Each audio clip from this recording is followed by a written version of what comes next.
What's up, everybody? We're back with another episode of the Factory Tour, episode 22. Actually, we've come a long way this offseason. Started way back in April before the NFL draft, and here we are on the precipice of Week 1 of the 2023 season. I am your host, Paul Patterson. I'm here with my good friend Ben Winkler, making his fourth appearance on the show. Either way, I'm very happy to have him here. Get into Week 1, get into some stuff for the 2023 season that we're looking forward to. So, Ben, how you doing tonight? I'm great. I mean, this is the last Tuesday without NFL football ahead of us, so couldn't be more excited, honestly. Talk about some Week 1 stuff. So, yeah, ready to get into it for sure. Yeah, it feels like it's just been building up and building up, like pressure, inside of like a soda bottle, and it's about to just pop. And we're gonna have so much news and so much to talk about next week. But now we get to relax for the last time and just sort of look back over the offseason, maybe make some predictions. Next week, we have to the sky will be falling, all of our priors will be wrong, and all of our Pretty teams much. will be dead. And there will be a little bit of I hate football, I love football. So many emotions will be happening next week. But right now, we're just going to look ahead to some things that might happen this year, some things we're excited about, some burning questions that we still have. And before we do that, we're going to just take a little detour because a couple weeks ago I was on this show with Matt Ward and we were talking about some rookie running backs that we had covered on our first appearance together. And Sean Tucker came up as kind of a disappointment this offseason.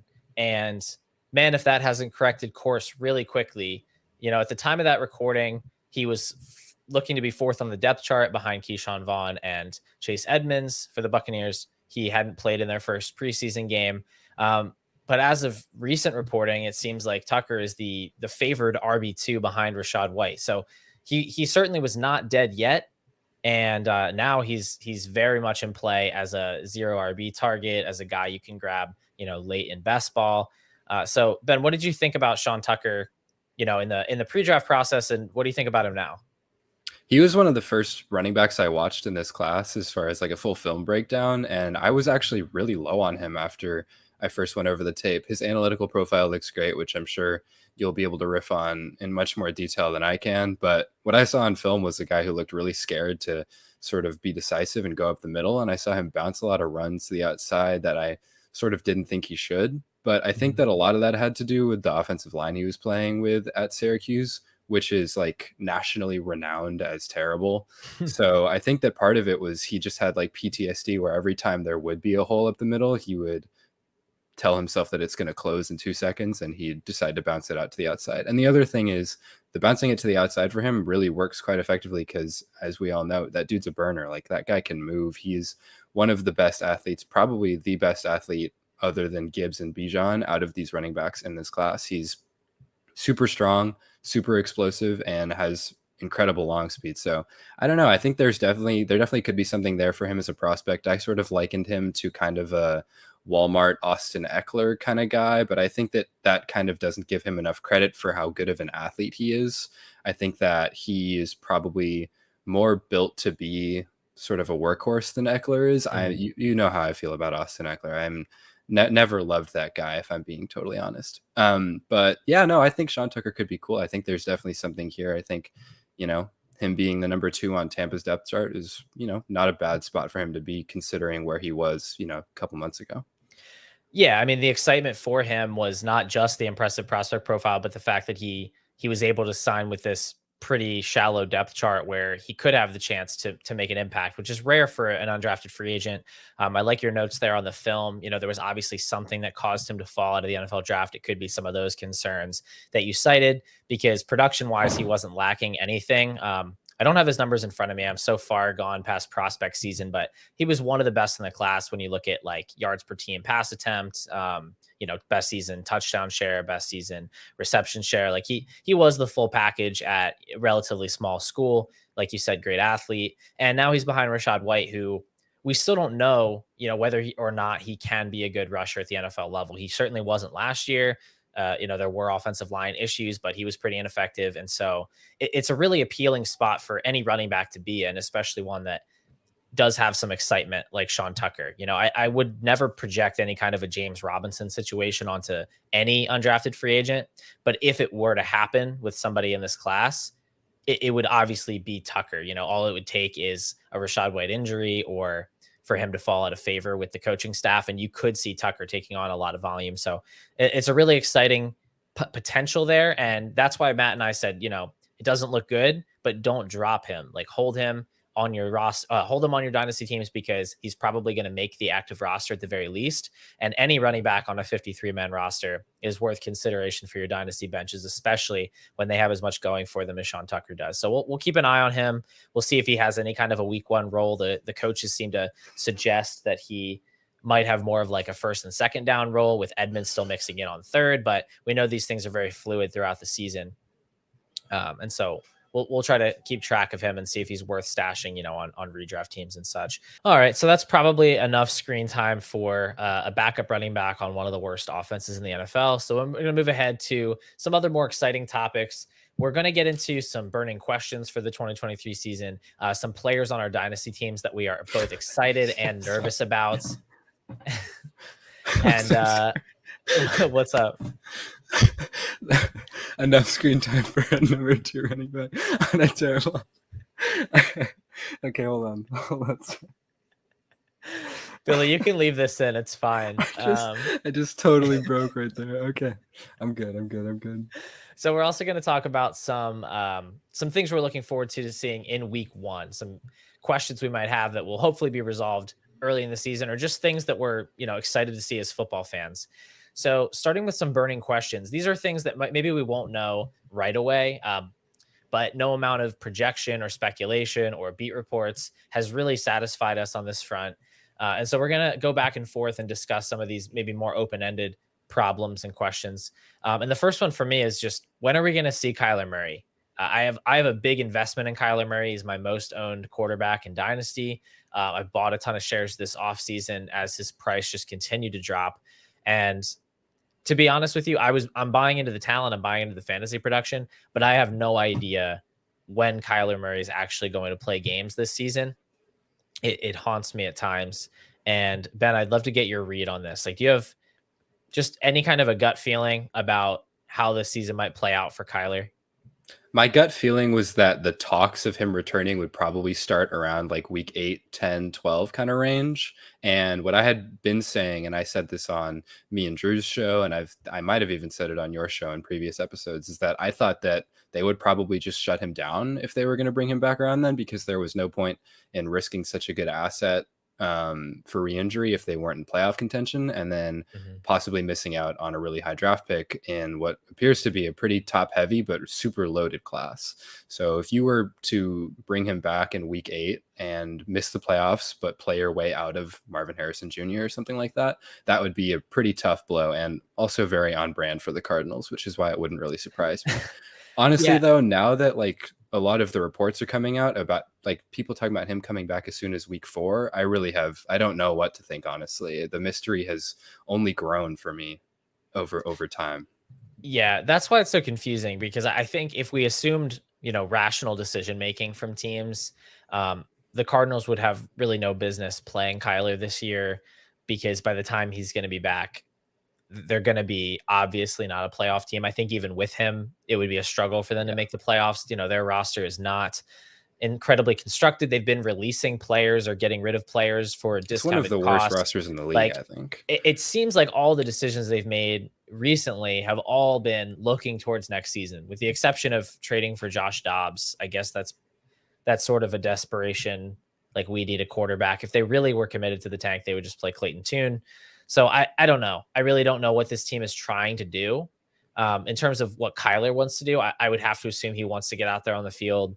And I guess the incentive for the Cardinals would be to show him off to any potential trade suitors if they're going to try to offload him. Maybe because they are the favorites right now to get Caleb Williams, to get the first pick. And so in that case, do they really want to keep Kyler on ice the whole year if they have to, pitch him to other potential teams?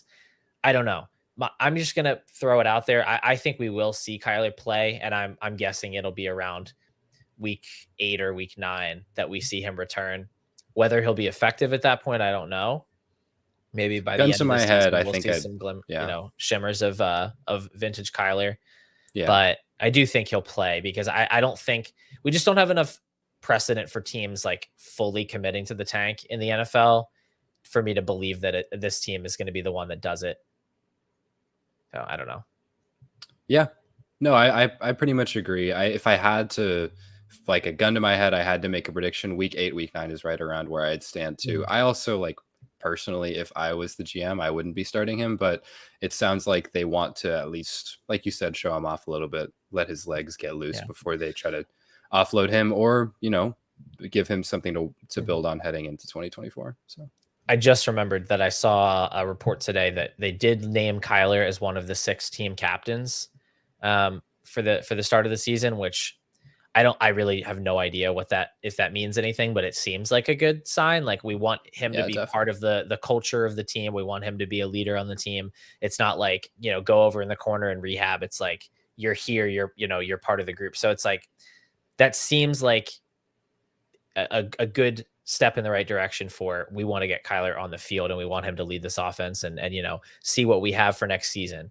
On all my dynasty teams with Kyler, I am trying to make other plans. Like I'm trying to secure another quarterback cheap, whether it's a Ryan Tannehill, Jimmy Garoppolo, Baker Mayfield, Sam Howell. Like it really does. It has to be somebody. You have to make other plans. You can't bank on Kyler actually helping out your teams. Even so, I'm still buying him in basically any build because once he's back, he's going to be, a great QB1 option as he has been, in my opinion, but you can't bank on him, go out and get another quarterback. The cost that it will take to go and get that other quarterback is easily offset by the discount you're getting on Kyler in startups and in trades right now. So it's a no brainer in my opinion to go. Most definitely. Yeah. To go and get him. I think that the Jimmy Garoppolo week 6 high ankle sprain is going to transition so nice into Kyler coming back. So I have that stacked up on a couple teams. I'm not like wishing any ill will. It's just sort of inevitable. So yeah, well, if you pick up Aiden O'Connell on waivers, then you're set. Even if Kyler doesn't come back till week 9, and then you can AOC 2024. Yeah, so that's my first burning question, and I'll kick it over to you, Ben. Is there something that you are just dying to find out about this 2023 season? Yeah, I'm really excited for the 2023 Offensive Rookie of the Year battle. I think that this is going to be a really intriguing talking point for NFL media through the whole season because we have 2 of the highest running back selections in a really long time. And then we also have 3 quarterbacks that went in the top 4 who all are poised to start as soon as week 1. So it's sort of going to be a battle of ideologies here of how good do these running backs actually have to play in order to outplay like the mean outcome for these 3 quarterbacks. How good would those running backs have to be to win Offensive Rookie of the Year over those 3 guys? Because reasonably expecting a pretty, pedestrian rookie year from Stroud and Young based on their surrounding circumstances and the kind of players they've been coming out. And then obviously there are going to be some growing pains for Anthony Richardson. There's a pretty good likelihood that I think none of those 3 are going to feel like the best candidate, but is Bijan going to have to put up 2,000 yards from scrimmage to win it over those guys? I don't know. And QB bias in Offensive Rookie of the Year has been something that has kind of irked me for a really long time. So I'm interested to see how it plays out this year and if we can sort of start to chip away at that precedent. That's a great one. I love that. That is actually going to be really interesting to watch. If I had actually had the forethought to look at the show sheet ahead of time, I could have pulled up the current betting odds on Offensive Rookie of the Year. If I had to guess, I would say that Bijan is the favorite. And I think that's correct. I think he should be the favorite just because none of these quarterbacks really landed in ideal situations. I think Anthony Richardson is in the best situation of the 3, but losing Jonathan Taylor now is certainly not helpful. And he's going to be the most raw passer of the 3 of them. So it's really hard to see any of these 3 quarterbacks really lighting it up year 1. But like you said, there is definitely some bias there. Baker Mayfield's rookie season was one of the best we've seen. And it wasn't even, in terms of a regular quarterback season, it wasn't really that good. It's just that quarterbacks don't have to do that much as rookies to end up being very impressive. But I think Bijan's just going to get so much volume. I think he's a lock basically for 1,500 scrimmage yards, probably double-digit touchdowns. And I think that's going to be enough to lock it up for him. The Dynasty community is actually so cooked if Bijan is not like insane this year. The way that the like general football audience has been talking about like the way that Bijan gets ranked in fantasy rankings is so off-putting. They're like, how could you possibly put Bijan at 1? No, there's no way.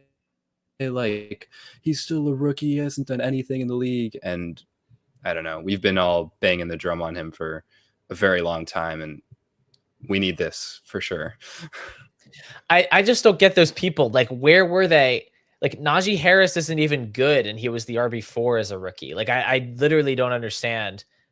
We've seen this done over and over again. Zeke and Saquon, Jonathan Taylor, even, who wasn't even a first round pick, was like a league winning running back as a rookie. I truly don't even get how these Yeah. people have such a short memory, or were they all, did they all, is this their, all of their collectively first year playing fantasy? I don't know. Yeah, But and the running back position also no longer is like a "what have you done for me" position. It's about what can you do for me? What are you going to do for me this year? We're all going to be projecting running back seasons going forward because even the 23 and 24-year-olds are starting to scare people off already. So if you're like the rookies are going to be where it's at pretty soon, I think we're moving towards that direction. yeah, I think Bijan is more or less like the American banking system in that he's too big to fail. I think he's going to get his touches and he's going to put up fantasy points. Like, he's not necessarily a lock to be the RB2 overall, but if he wasn't a top 5 running back this year, I would be frankly I'd be shocked. stunned. Like, Yeah, I'd be shocked. he's just going to get so much volume and he's so good. Like, Caleb Huntley was averaging 5 yards a carry last year in the Falcons offense. I just don't see how Bijan could really struggle in any way. So Yeah. I think he's got offensive rookie of the year locked up. You know, JSN could come in over the top with like a 1,400 yard. Like, if he's the next Justin Jefferson, maybe he could sneak into the conversation, but it does require a lot of creative thinking to get there.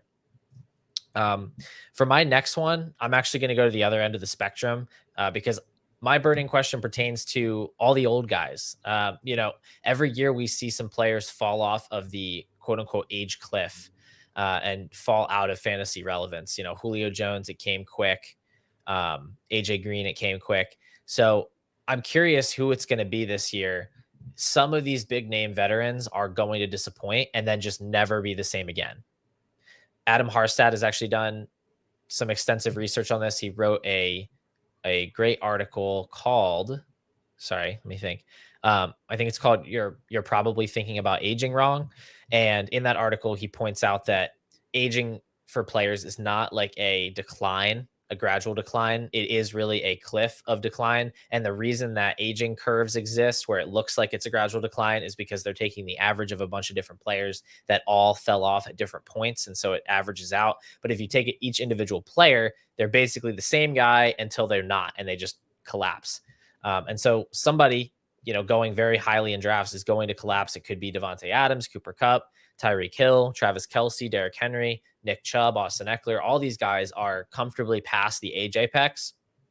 And I have certainly no way of knowing who that's going to be. Right now, Cooper Kupp would seem like one of the favorites as a guy who's already dealing with a hamstring injury, just had a setback, is now probably not going to play week 1.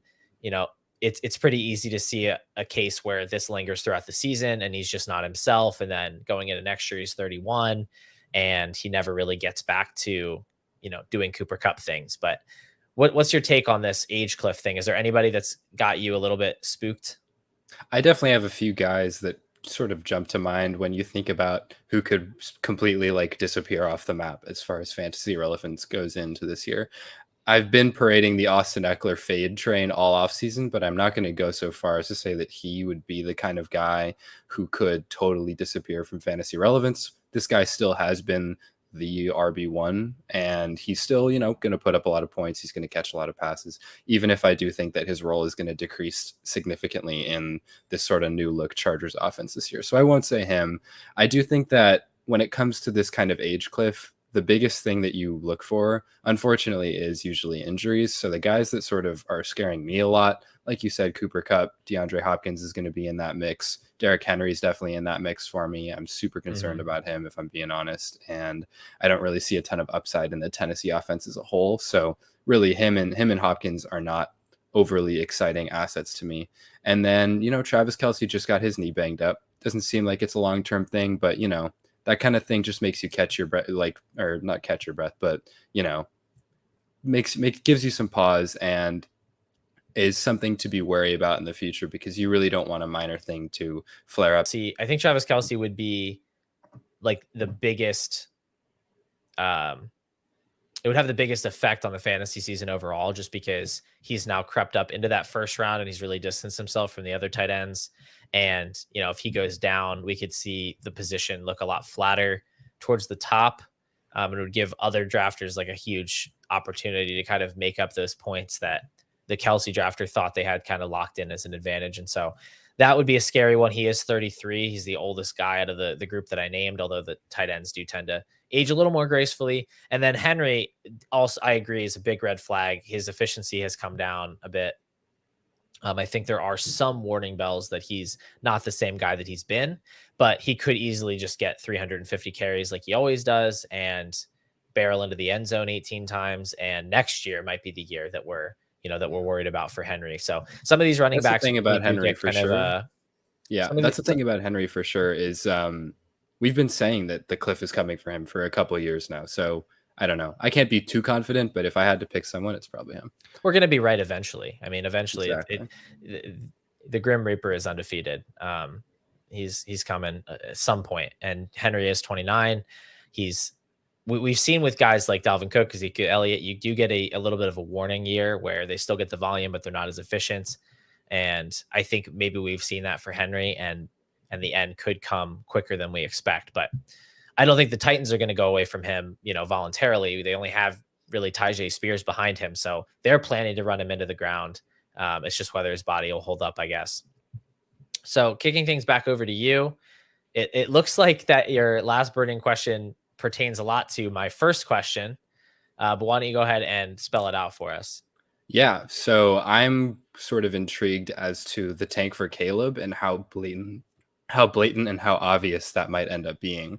I think that it could be apparent as early as week 1. We might see some really funky stuff going on, whether that be through play calling or some lineup decisions that some coaches may be making. But there are a lot of teams that need a quarterback that look like they have a really, really bad roster. I'm talking about Tampa. I'm talking about Arizona. As we've talked about, some people in DFF have brought up the Rams as a potential tank for Caleb team. My Raiders are going to be in that mix. I just think it's going to be really interesting to see just how shameless teams end up being about this tank for this sort of generational prospect, who so far in this college season seems to be proving everyone right about him. Yeah, I mean, if these teams were making the most efficient decisions and they weren't necessarily worried about their jobs, or the players weren't worried about, trying to cement their own legacies and their own contracts, the most efficient choice for all of these teams would be to lose every game and get Caleb Williams. There's just so many moving parts where you have players with, most players have pretty short careers. This is going to be their only real chance to make their mark, maybe earn a second contract, maybe earn a starting role to play out their existing contracts. You have coaches or GMs that maybe are on the hot seat. You don't know if they're going to survive, to the next year. And maybe they'll bring in a new regime if they end up with the first pick. So it's really tough to, make predictions or know for sure what's going to happen. But I would not be surprised if we see a couple of teams just kind of bowing out, moving on from players at a low price, maybe mixing in their young guys a little bit more. I think the Cardinals have been the most blatant with this, where they've definitely offloaded some guys. They traded Isaiah Simmons very cheaply. They moved another guy, I think, for like a really late pick.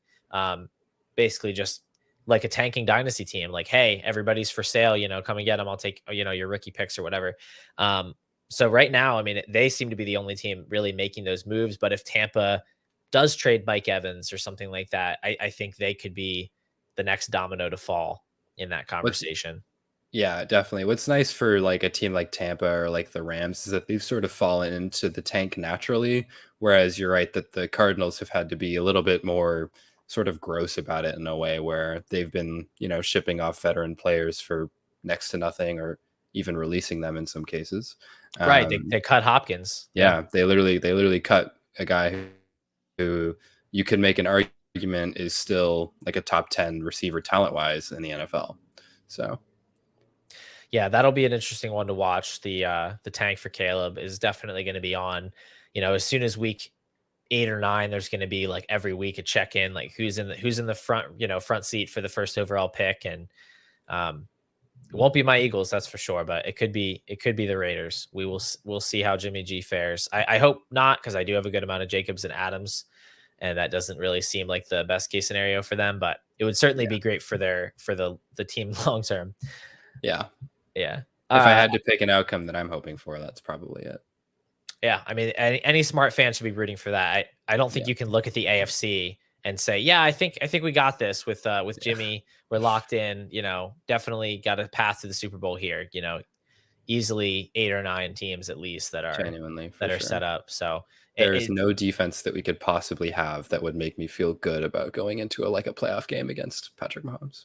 yeah, it's pretty bleak for AFC teams that don't have elite quarterbacks. Like it's just like, what do you even do at this point? You've got Mahomes, Allen, Burrow, Herbert, Lawrence, Lamar. It's just Deshaun Watson and Aaron Rodgers are like the 8th and 9th best quarterbacks in the conference. Like, it doesn't make any sense. Yeah. Aaron Rodgers was winning MVPs like 2 seasons ago. And meanwhile, in the NFC, we can't even figure out if Dak Prescott is good. And it's Geno. Geno and Dak Prescott, and like people are so bored they're actually trying to throw like Justin Fields and Daniel Jones into the top 5 quarterbacks. Like, it's a wasteland over here, but I love it. You might as well. They're more fun than Goff and Cousins. So yeah, but they're not better. They're not better. Maybe someday. All right. soon. We're going to talk about some players now that we are excited about. Some guys we roster in Dynasty. They don't have to be, your top exposures, but just guys that we have on Dynasty teams that we're really looking forward to watching. My first one is not going to come as a surprise, I don't think. It's Jahmyr Gibbs. I have him. He's my most rostered running back of like actual running backs that matter. I think I have Ty Chandler in like half my leagues, but when it comes to guys going in the top 100, Jahmyr Gibbs is my most rostered easily. I have him in 5 of 17 leagues, and I was just soaking up the value on him all off season. I got him at 104, 105 in rookie drafts. I was able to grab him in the late third of some startup drafts. I ended up moving a share in a trade to get Kyle Pitts. Otherwise, my exposure would be higher. But man, I am very excited about Gibbs, and the way that they've been talking about him in Detroit as a guy who could get some looks down the field, as just an exciting weapon for the team. It certainly hasn't made me any less excited. You look at the target competition outside of Amon-Ra St. Brown, it's slim to none. Josh Reynolds, Marvin Jones, a rookie tight end. Like, there's a lot of passing game work for Gibbs to soak up in this offense. I think he's an incredibly talented player, and I will not be surprised if he pushes Alvin Kamara's rookie receiving line. If he's up at 85 receptions and 800 receiving yards, I will not be surprised. Yeah, I mean, he fell into almost a perfect situation. He had absolutely amazing draft capital, and what I think is really cool and unique about Gibbs, and something that I think is going to become more important for running backs moving forward, is having really defining unique traits that separate you from the rest of the league. Because as we get more and more saturated with these well-rounded running backs who are all great at everything, what we're leaning towards is just more and more backfield splits, and that's just going to happen more and more often. We saw it with Charbonnet and Walker this offseason.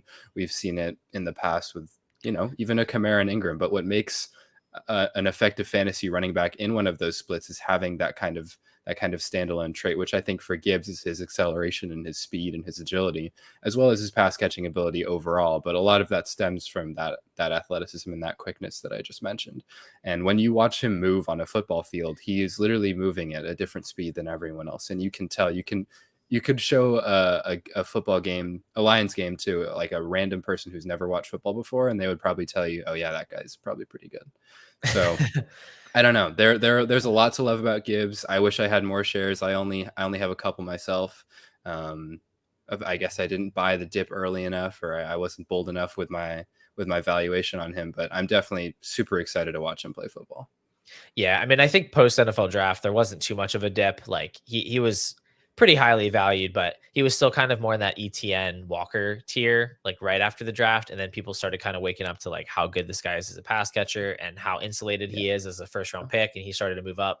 And now I think he's the RB 4 or 3 in drafts. And with the Taylor news, Taylor's, sunk like a rock. And so that's just going to push Gibbs up even more. He's pretty likely to be the Dynasty RB2 overall by October, come out of the gate firing. And I think he's going to have serious fantasy appeal right away and a ton of value installation moving forward. So he's just a guy that I just feel really good whenever I open up a roster and I see Gibbs there.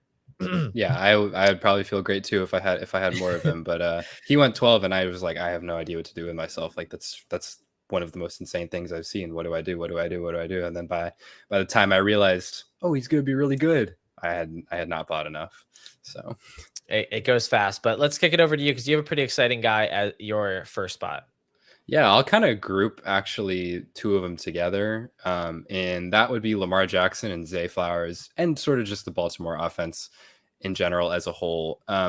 For Lamar specifically, I think that he has a really good chance to actually be a real MVP candidate. And I know that you really like him too. And I remember specifically from last episode, you saying something about him being the QB1 by 2 or more points per game, which is super bold. And I'm actually right there with you on that. I think that he's going to explode this year. I don't think we're going to have ever seen something like the combination of rushing and passing that he's about to put on display. I think that health permitting, this is going to be the best offense in the league. He's probably going to win MVP if everyone stays healthy.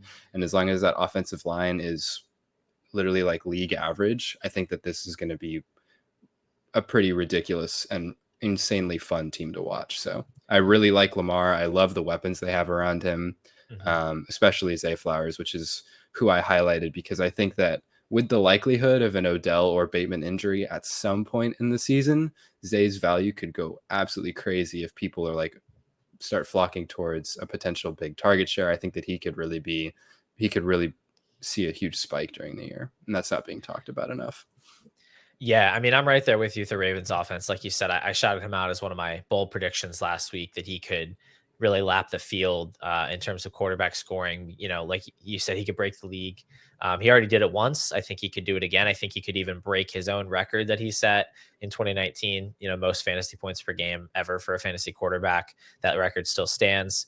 But he could break it, in this Todd Monken offense, because not only the passing volume looking to go up, and more dropbacks can also mean more rushing yards for Lamar. Let's not, miss that, because a lot of his rushing yards come from scrambles. But we could also see just so much play volume. They want to play fast in Baltimore. And so just more plays overall is also going to lead to more opportunities for Lamar and for the weapons here.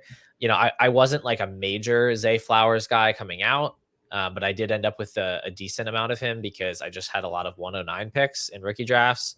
And so I have some shares, and I am definitely excited. He's more of like a half excitement, half nervousness, because I don't necessarily see him as like a foolproof prospect. But being attached to this offense with all of the positive reports that he's seen and having those kind of fragile wide receivers in the room with him certainly does make it a little bit more appealing. And you definitely see that upside there. It wouldn't shock me if he was able to surpass like Quentin Johnston and really move up a couple of rounds in startup ADP over the course of the season.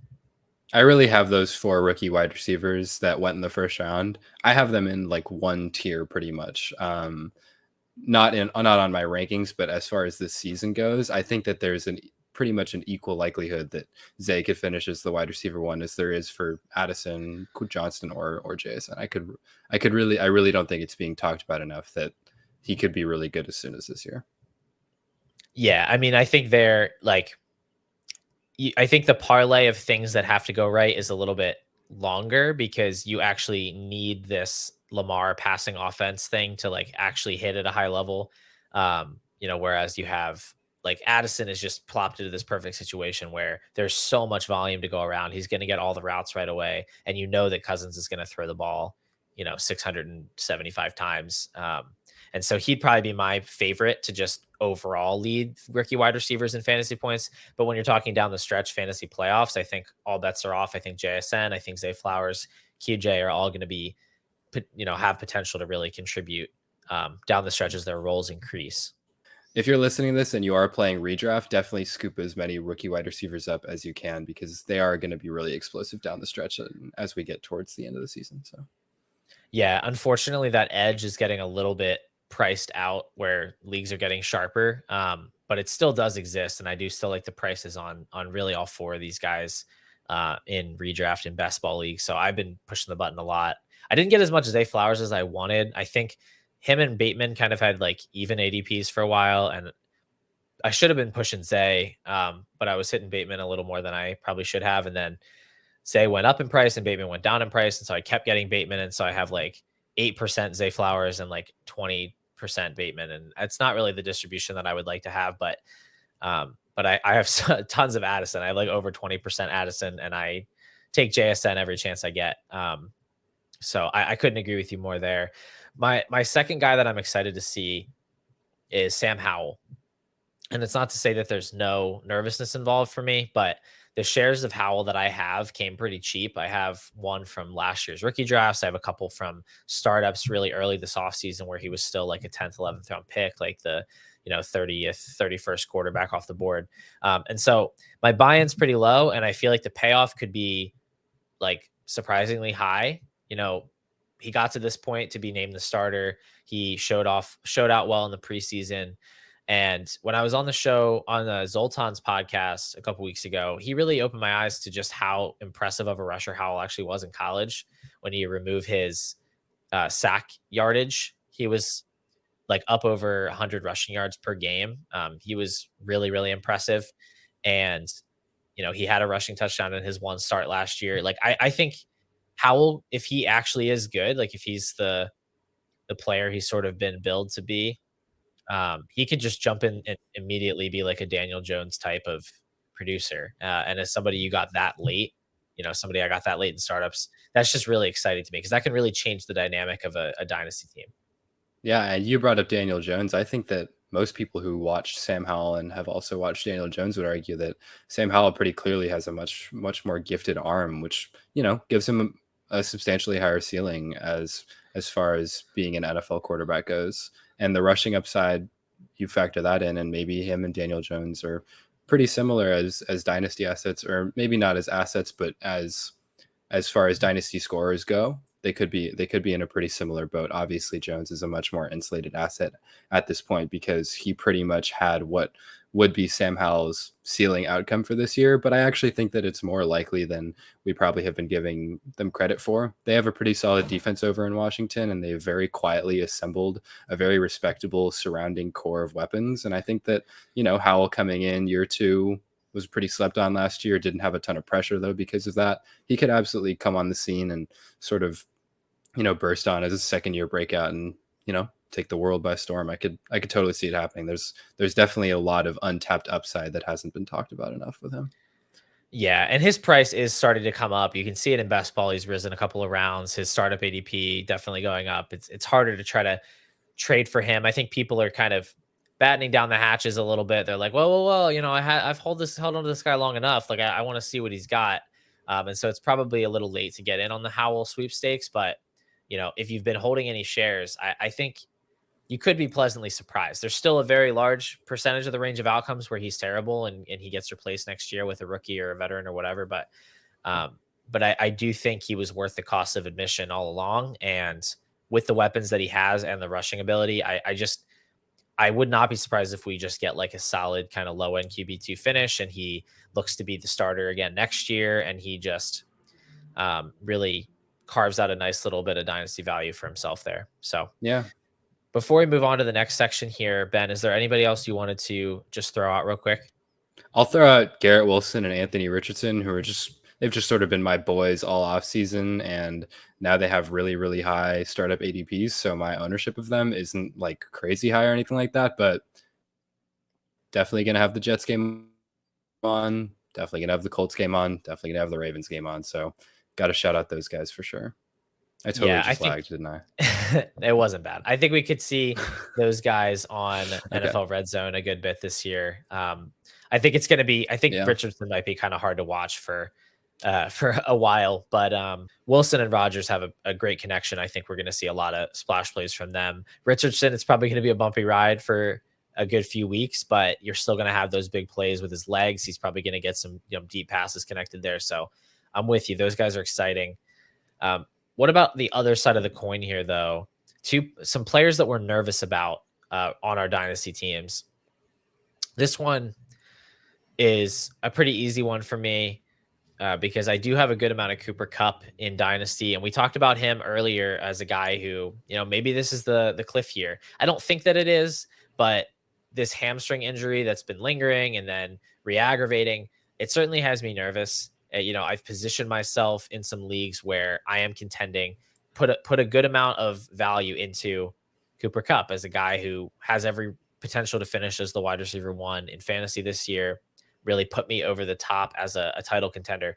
So it does make you a little bit uneasy that he could miss significant time, maybe not really return any of that value this season. What do you think about Kupp, given the recent injury news? And is there somebody that you are equally nervous about on your teams?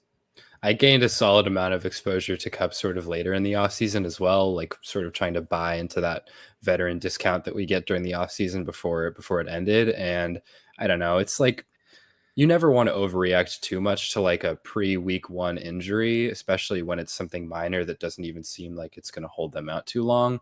But it's not the news you want to hear. You'd rather hear no news than hear that he has a hamstring tweak. And hamstrings specifically can be one of the most aggravating injuries for players to deal with. They're very sensitive and they tend to re-injure themselves a lot. We've seen it with guys like Odell has had a lot of hamstring stuff. I remember back in the days of him being a prominent fantasy asset last year, Darren Waller for my Raiders missed pretty much the whole season because he had a tweaked hamstring.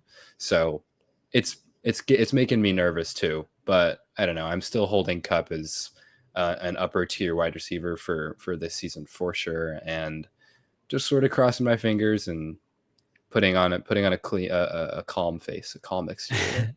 I'm trying to be brave. When you buy into those veterans, you always have to try to go into it with the mindset that, you pay what you pay, and if they die on your roster, then so be it. But it obviously feels bad when you don't get any of that payoff of what you paid for up front. And I don't necessarily think that that's the most likely outcome for Kupp, but it's, we're not off to a great start when he's already expected to miss week one because, I'm trying to get 17 games out of him. I just lost one of them right now. Now we're down to 16. So every week that sort of chips away at the value that I invested in him as an asset.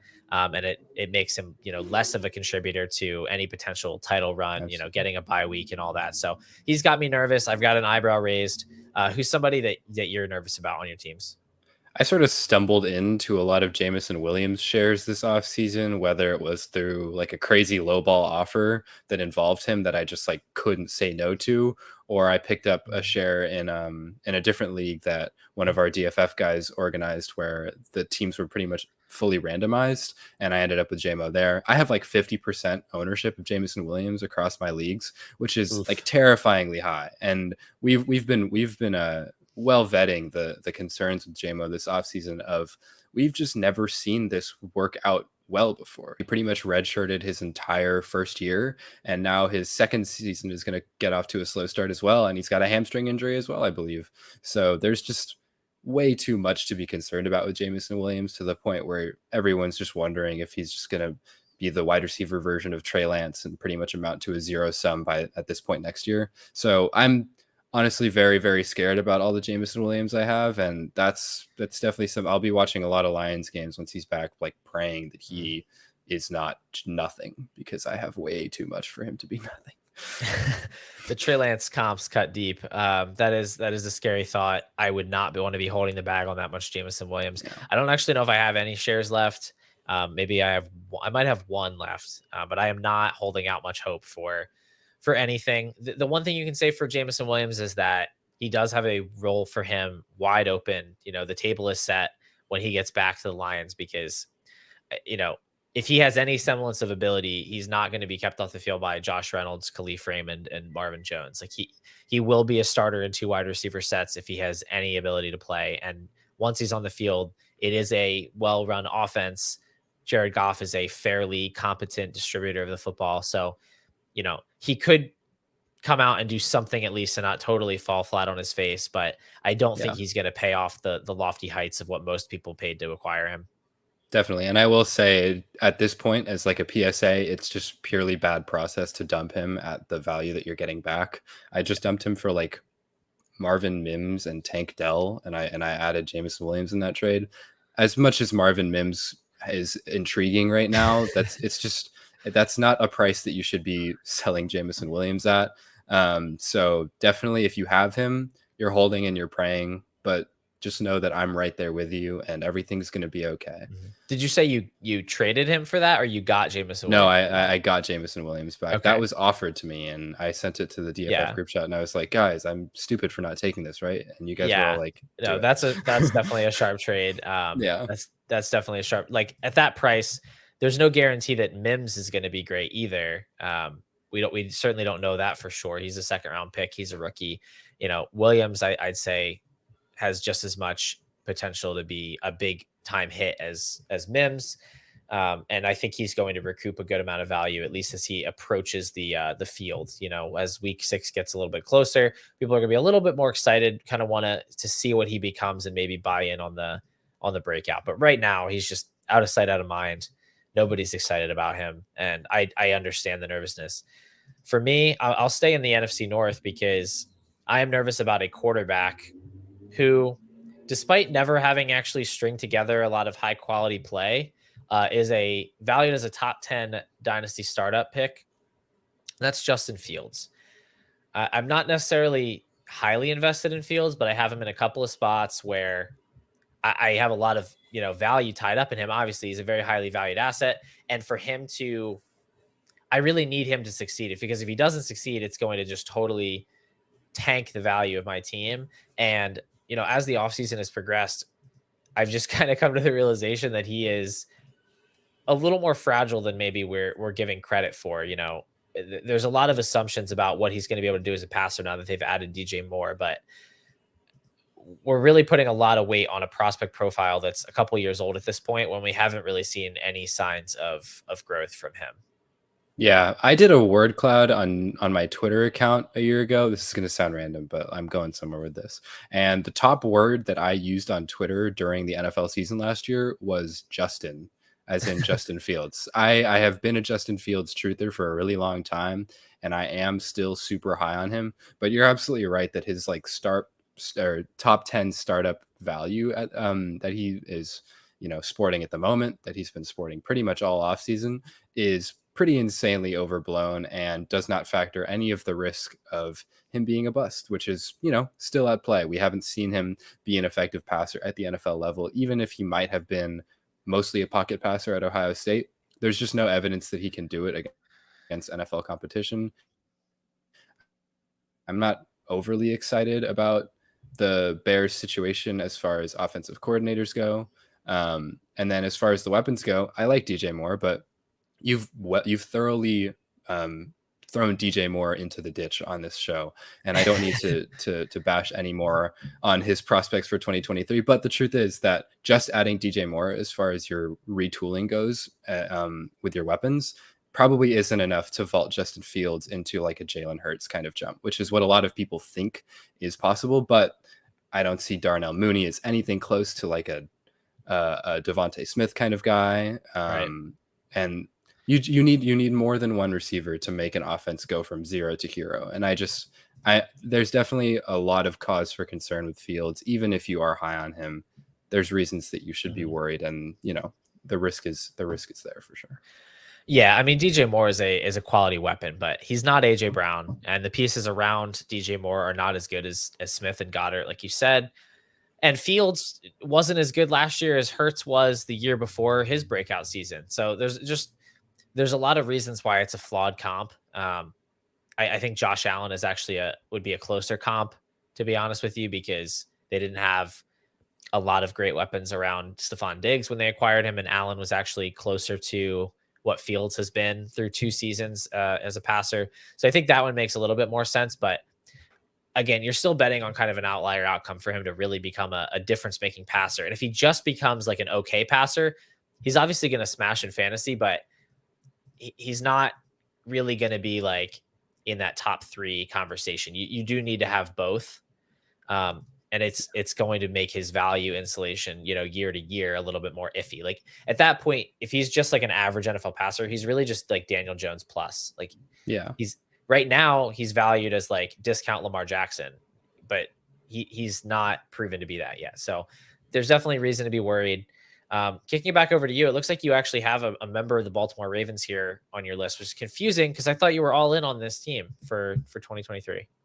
I am all in on this team, and that's part of why I'm so nervous about Rashad Bateman is I feel like I have put a ton of faith into not just the Ravens offense as a whole, but Bateman specifically for a really long time has been someone that I've been really high on. So there's just a lot riding on his performance in 2023 for me personally. And that is, something that is going to make me nervous when we're talking about a guy who has had repeated injury concerns throughout his career and then has also been in and out of his own coach's doghouse. There have been some weird rotational things, him getting benched for DeMarcus Ware because of drop issues that he's had early in his career. And then he really flashed last year and it was just fully cut short. So I'm nervous about Rashad Bateman, mostly excited, but also substantially nervous enough that I feel it's worth pointing out that, I don't know, I think that he fits an archetype on the Ravens that isn't super, there's not a ton of competition for it at the moment. Zay Flowers is a great deep threat, but I think that he's going to work more in the intermediate route running sort of range, whereas I think Bateman is really their true field stretcher, their true like outside Z receiver who's going to be running a lot of deep posts and streaks and stuff like that. So I think that he's got a role and he has the talent. I'm just really worried that, something might happen that prevents him from actually realizing his ceiling. And then at this point, he becomes a third, fourth year wide receiver who we haven't seen do anything. And where is his value?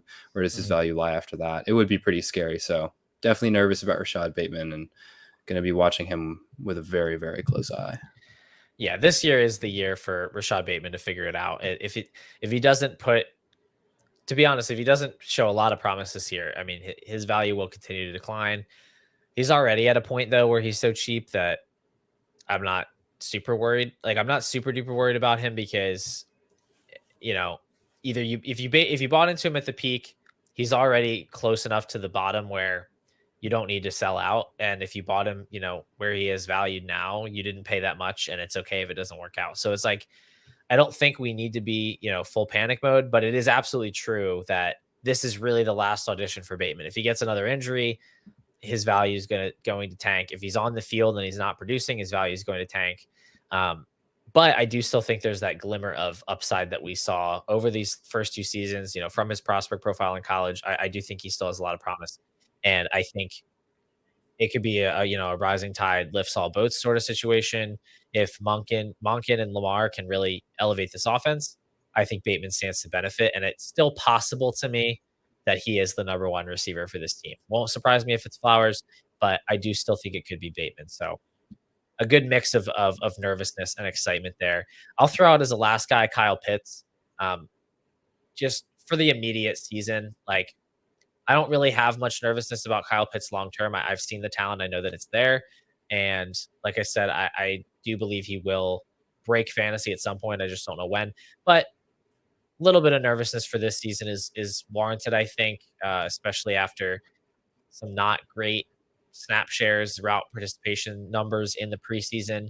It seems like Arthur Smith is pretty hell bent on keeping his blocking tight ends involved.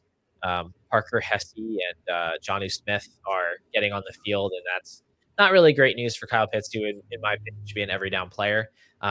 Still a lot of upside there for him. Still potential for that to change over the course of the season as well, but does give me a little bit of pause about his maybe mega breakout potential in 2023.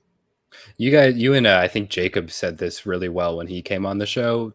Kyle Pitts is going to break fantasy at some point in his career. We just have no idea when. That's definitely something that all of us Pitts truthers are really concerned about is like, if he maybe this isn't the year, but we're all still going to know that it's going to happen eventually. But the general media is going to actually have a full panic attack if Kyle Pitts doesn't put up 1,000 yards this year. So yeah, definitely nervous to see what he does. And, mostly excited again, as we're paying up close to late first round startup value for him, but definitely reason to be nervous about Pitts. Kyle Pitts is my Bitcoin. I'm just holding on for dear life, and I'm never rocking with it, selling. man. So I'm right there with you. You have fully converted me into a Kyle Pitts investor. No, I hope that pays dividends at some point. Might It not will. be this year, but we stay optimistic about it. Hold the So faith. this is actually a great transition that I didn't do on purpose, but transition into our last segment here, which is things we're looking forward to seeing in week 1. And I'm going to stay right here in the great city of Atlanta because I'm interested to see the Falcons offense. I think there's a lot of different aspects in play here that are going to really give us a clearer picture of this team as soon as week 1, because the Falcons face the Panthers, starting a rookie quarterback, lack a lot of, pass catching weapons. So I think this is going to be a good chance to see what the Falcons look like in a neutral game script. Do they just pound the rock on every single play that they can, like they did starting last season? Do they take a slightly more balanced approach with Ritter, like they did down the stretch last year? I'm definitely eager to see. And then from that is going to flow a lot of other things, right? Is Desmond Ritter at least a competent distributor of the football, or is he stone worst 32nd, best quarterback in the NFL? What's the Kyle Pitts route participation look like? Is he going to get all the routes from week 1, or is he really genuinely going to have to work his way into a full-time role despite being the 4th overall pick in the NFL draft? And then finally, what's the workload for Bijan? Are they going to come out week 1 and give him 20 carries? Are they going to keep up some kind of pretense that this is a split with Tyler Algier? I tend to think it's the former, and then he's just going to just go totally scorched earth from week 1. But these are all things that I'm excited to see. Yeah, definitely. The Falcons are going to be a show for sure, and they've got to be at the top of every hardcore NFL fans watch list for this season. They're just such an intriguing and such a young offense, and that line is actually really, really good. It's one of the best offensive lines in the league, especially run blocking. So there's going to be time. They're going to be able to do what they want to do. Arthur Smith is a really creative offensive mind and one of the brightest ones in the entire league right now. So I'm super excited to watch Atlanta, and they'll definitely be on my TV quite a bit this season. Yeah. All right. Well, I'll kick it over to you. What's something you're excited to see week 1? I sort of grouped the Ravens and Jags offenses in one little point here, and since we've hit on the Ravens offense so much all offseason and also in this show, I'll focus more on Jacksonville. I think that they're both similar in the sense that they have a quarterback who I think could seriously be the MVP of the league. I think Trevor Lawrence is going to make a really strong case for that this year. And I definitely think that he's going to launch himself in the eyes of the general NFL fan base, fan world, as one of the best quarterbacks in the league, as a really elite guy. He can be grouped into that, I'm not going to call him Mahomes or anything like that, but he can definitely be in that tier with the Burrows and the Herberts, which he already is for most dynasty managers, but he's definitely going to cement himself in that conversation. I think that the target share. Oh, am I lagging again? You're good. Yeah. Keep going. Yeah, I totally am. Yeah. Okay. I think that the target share for the pass catchers in this offense is going to be another really interesting thing to watch. I am super bought in on Calvin Ridley this year, and I think that there's really a world where he absolutely goes nuclear and is averaging like 9 to 11 catches a game with like 90, 100-yard games all over his box scores, touchdowns weekly kind of stuff. I think that he could be really, really good and launch himself up to a late 3rd, 4th round or early 4th round ADP, sort of like we saw with the Cup, Hill, Adams guys this startup season. So I think that really could be really good. And then I also think Evan Ingram is going to be really interesting. I think that he could actually end up being a really strong tight end option, at least for 2023. I don't know about moving forward, but I think that this year he could actually be really good. Him and Lawrence showed a lot of good rapport towards the end of last season, and then eventually in their playoff game, he went pretty nuts. And then lastly, I'll touch on the backfield split a little bit, which is going to be quite interesting to see. We've all been talking about ETN and Tank Bigsby all offseason on if they can coexist, on if we can only really buy into one. Is this Bigsby just going to totally cannibalize ETN? We really have no idea, and that's going to be something that I'm definitely really excited to watch for in week 1. Yeah, the Jaguars are going to be some great games to watch this year. I'm totally with you on Lawrence and Ridley. Very excited to see their connection. I've picked up some Ridley shares over the off season. Not really with you on Ingram. I don't buy into him as a strong tight end option. Really, I think he was more of like a just kind of a routes guy last year. Like ran a lot of routes, and he was able to consolidate some targets just by virtue of being on the field all the time.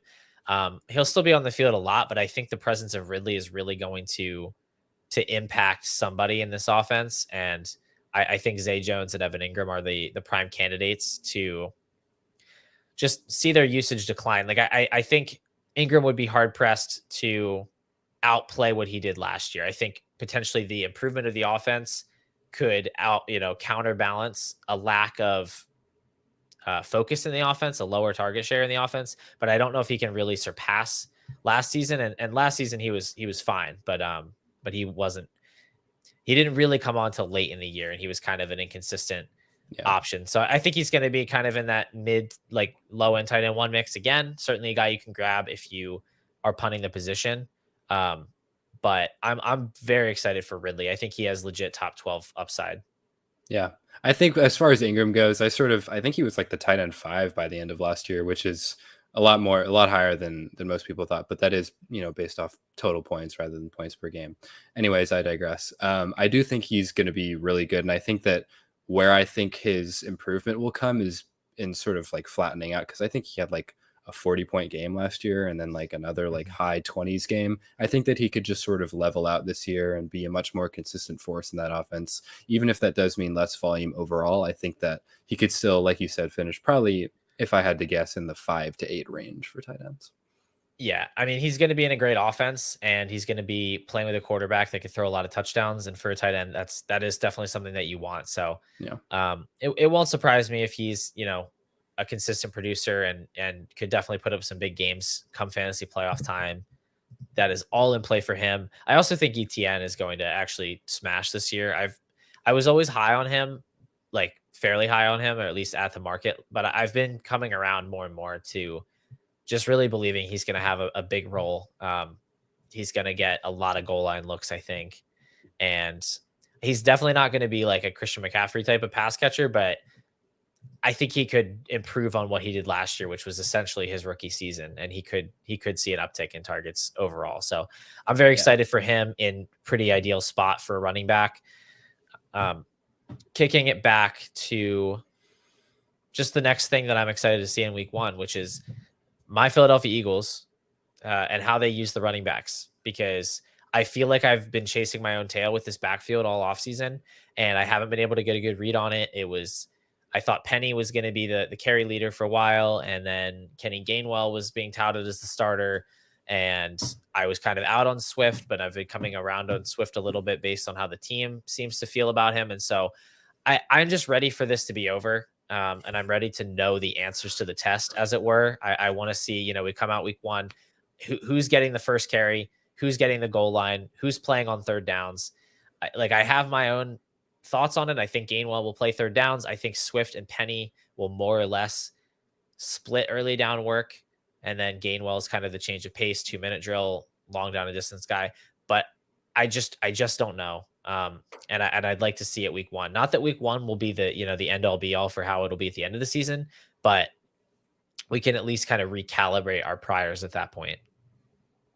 Most definitely. We're going to get a lot of good intel on how players are going to be deployed in week 1. And the Eagles are a great example of a running back room that's been convoluted all off season. And hopefully we'll get some clarity on that as soon as the games kick off. So definitely looking forward to seeing that. Rashad Penny to the moon, 9 yards per carry. Yeah, man. We'll see. I've got a good amount in best ball still. I kind of stopped taking him after the preseason scares of him, running in the second quarter and all that. But I had a pretty big bag ahead of that. So it would not upset me if Rashad Penny ends up, showing out this year. But I'm curious to see how it turns out. Ben, why don't you throw one more thing out for us? Something you're excited to see in week 1. We've touched on a lot of these guys, but I'm sort of going to just lump them all together as something that I'm watching out for in week 1. And that's just the prove it quarterbacks, because I feel like there are a lot this year. And I don't know if that's unusual or more than in most seasons, but it feels like there's a lot this year. We have guys like Ritter and Howell, Purdy, Jordan Love, a lot of who you really think this is their 1 year. And if they're good, they're staying. If they're bad, they're gone. So I don't know. I think that I'm excited about a lot of them, but I also know that they're not all going to hit. So Mhm. part of what I'm really watching out for is who was I wrong on, and why did I miss out on them? And then there's another tier sort of above them with guys like Justin Fields, Kenny Pickett, Daniel Jones, Geno Smith, who gave us a really good year last year as far as fantasy production goes, or as far as some traits that they might have flashed. But they still really haven't proven much, and we don't really know what they are or what they're going to be. So I think that these early weeks are going to be really important for a lot of those guys, especially guys like Pickett and Fields, because they're going to need to build on this stuff. They probably won't be playing too deep into the postseason or anything. So these early weeks are going to be huge for them. And I'm really hoping they can put out some good performances and, get us excited about them going forward. Stray of the week, collectively, the Steelers and Bears fan base. There you go. I am excited Add it for to the these list. quarterbacks. Yeah, I actually, if you're listening to this show on Spotify or Apple Podcasts, you should head over to YouTube. There's going to be a bonus clip right after this main show. We're going to dive into some of these quarterbacks a little bit deeper, make some predictions about next year's quarterback landscape. But you're absolutely right. There's a ton of guys that have a lot to prove, and we're not going to know everything about them come week 1, even week 2 or week 3, but we're going to start to see that kind of take shape for these guys. I have a good amount of hope for somebody like Brock Purdy, who's working with a lot of really great weapons. I have maybe a little bit less hope for someone like Jordan Love, who's working with a bunch of first and second year, pass catchers, and might be kind of thrown into the fire a little bit more. So it will be interesting to see. I think some of these guys are going to end up leading, really effective offenses, and some of them are going to be probably among the worst in the league. And we aren't going to know really until games start. So. Yeah, there's definitely, like you said, there's going to be a lot to keep an eye on, and everything's going to clear up. We're right there. We made it through this whole offseason for this week, and couldn't be more excited to see these guys for sure. Yeah, I can't wait for all the chaos of week 1. It's kicking off real soon. By the time this episode drops, it might be the day of week 1 of the NFL season. Chiefs Lions potentially kicking off with no Travis Kelce. We'll see how that turns out, but should be a great game regardless. Ben, before we sign off here today, do you have any final thoughts for the people? And why don't you tell them, anything you might be working on this year? I hope you got Chiefs -6.5 on the game for Thursday, because that was always a pretty favorable line. And with Kelce now looking like he's not going to play, I definitely think the Lions will at least give the Chiefs a good run and, probably cover the spread. Definitely go out and invest in some of these prove it quarterbacks that we've been talking about, the Sam Howells, the Desmond Ritters of the world, before they all inevitably hit, because that's just how things work. I'm working on my factory AccuRankings analysis series. Hopefully I can get that at a more consistent pace throughout the regular season. I think that there could be some interesting moves through the rankings. Hopefully I'll be able to cover those as much as I can. And that's pretty much about what I've got going. Sounds great. Yeah, follow along with Ben. Any videos that he drops where he breaks down the dynasty rankings. You all know he's very sharp and he won't lead you astray. If you want to see those rankings, they're over on the Dynasty Football Factory website. You can sign up, get the in-season articles. We do, waivers, we do buy, sell, stuff like that throughout the year, keeping you on the cusp of all the dynasty news all year long. So go and grab that annual membership, super cheap. I think it's still $20 for the year. You get the rankings as well. Get in the Discord and let us help you. Oh yeah, you can get on the Discord, hit us with your start sit questions or whatever. We're always going to be there to help you out and weigh those options. Follow me on Twitter if you'd like at Paul_DFF. You should follow Ben as well at BWinkNFL. Thanks a lot, guys, for listening to this episode of the Factory Tour. We will see you all on the other side of week 1.